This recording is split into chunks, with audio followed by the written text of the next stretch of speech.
Hey guys, I'm not going to talk too terribly long today because I'm kind of feeling a little bit under the weather. But I would like to tell you about a little bit about A Thousand and One Nights and what you need to be thinking about. Um, for one thing, it's a translated work. And anytime you have a translated work, guess what? Things get lost in translation.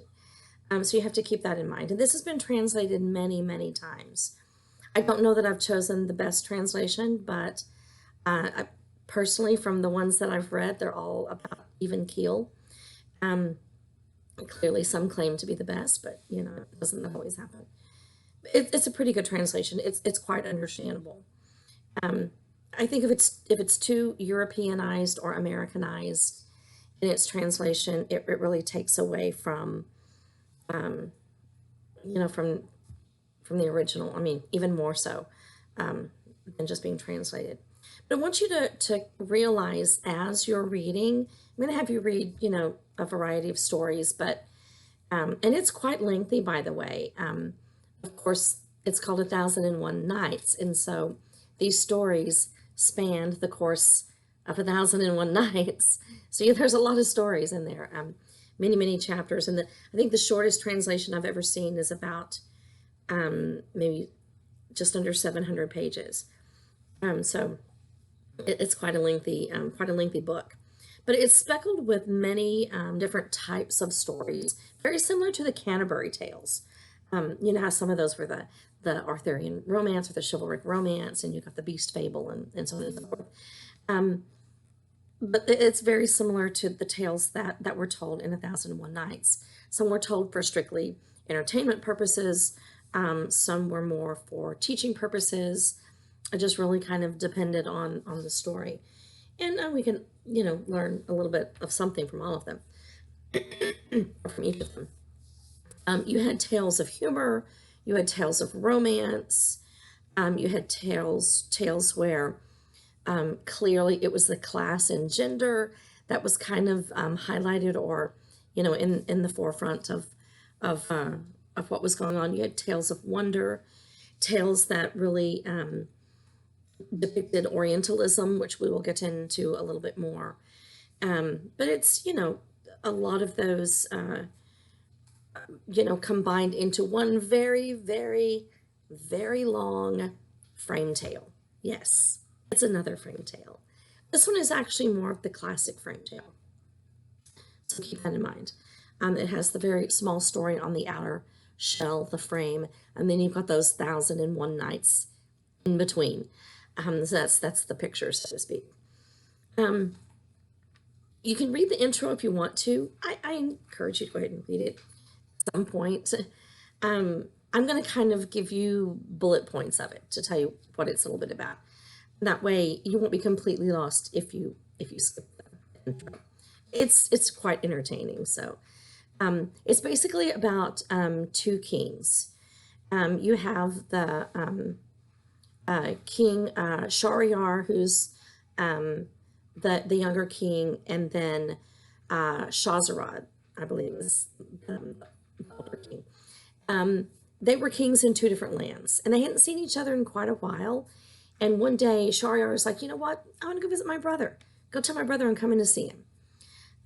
Of course, when kings go visit one another, they're going to take gifts. Well, on his way out of the city, Shahryar realized, "Oh my goodness, I forgot the jewel I was going to give my brother." Excuse me. So he goes back to his palace, and upon entering his bedroom to get the jewel, he finds his wife in bed with another man, a slave man. So he killed them both. You know, there you go. That's what happened back then. Adulterers, really, really harsh punishment. You'd think that they wouldn't do it anymore, but they do. Um, well, by the time he gets to his brother, his countenance is falling. He's weak, he's pale, he's getting thin, he won't eat. His brother notices this and like, what's going on? Well, he doesn't want to tell his brother and depress him and bear his burdens upon his brother that he hadn't seen in such a while. So he's like, it's just whatever. I'm just not quite myself. One day, Shahrazad decides to go hunting. He's like, "Come on, it'll take your mind off things." No, no, no, you go. I can't do it. Too weak. So the older brother goes off on his hunting trip alone, leaving the younger brother there at the palace. Well, no sooner does he leave the palace than Shahryar looks out the window into the courtyard, and what does he see?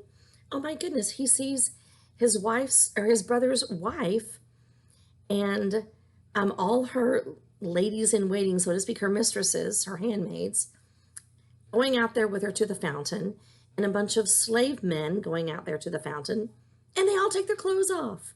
And then, well, she calls one over to her, and they all kind of, all of them out there in the courtyard. Disgusting. Anyway, he was horrified and glorified because he was like, you know what? Someone's got it worse than I do.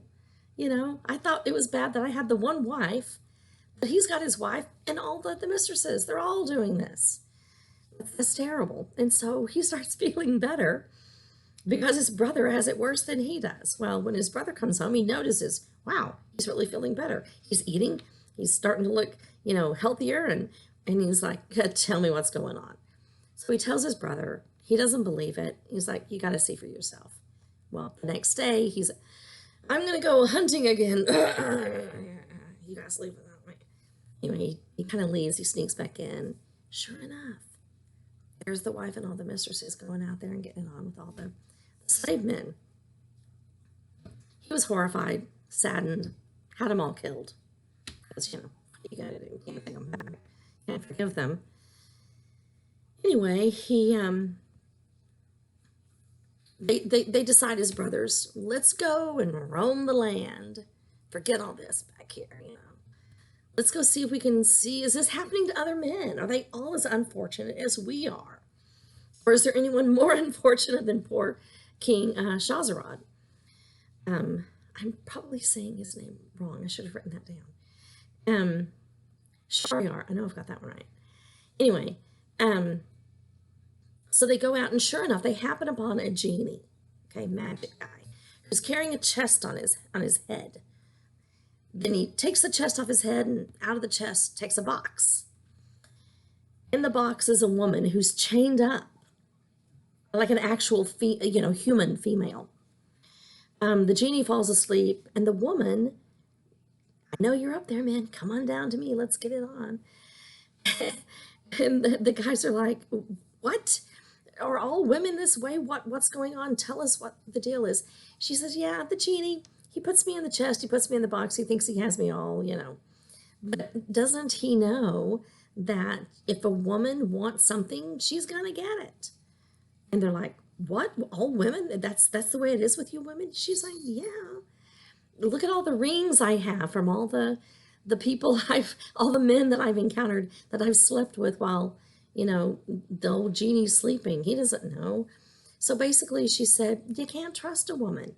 So they're like, wow, this guy's even more unfortunate than we are. And he's a powerful genie. So they go on back to their respective lands to rule again. And King Shahrazad, am I saying that right? Yeah. He kind of makes a vow. Okay, I'm not going to give up women, but what I'm going to do is, after I have my virgin, I'm just going to kill her. Have her for a night, kill her. That way I don't have to worry about her ever cheating on me, being unfaithful to me. And you know how that works. You keep having a woman, you kill her, keep having a woman, kill her. There are no more virgins left in the land, except for the two of his vizier. And his vizier is kind of like his man in waiting, like his go-to guy. He's like, bring me another virgin. He's like, you used them all up. You killed them all. Or the people fled the land because they didn't want their daughters killed. But the vizier did have 2 daughters. So the vizier's oldest daughter was like, it's okay, Dad. I'll go. I don't want my sister to be killed. I don't want you to be harmed. I'll go. I got this. So she's like, I got a plan. After I get to the king, I'm going to say, oh, I wish I had my sister with me. Wouldn't that be great? He'll send for my sister, and sister, you come, and then say, tell me a story to help, pass the time. And then I'll tell them a story and dot, dot, dot. So that's kind of what happens. All of that transpires, and Shahrazad, that's the oldest daughter, she starts telling stories to her sister, really, for the king, so the king won't kill her. And so for 1,001 Nights, she occupies the king with these stories um, to avoid being killed. And you'll see what happens, because I do want you to read the conclusion on your own. Hope you enjoy all the different tales, and we'll get into more details um, about Orientalism and some of the other influences that this had. This is ancient Arabic, and yet the impact that it had going forward was pretty tremendous, and that's one of the reasons it was translated by so many people. So hope you guys enjoy it, and I'm sure to be feeling better by our instructor discussion on Wednesday. See you then. Bye.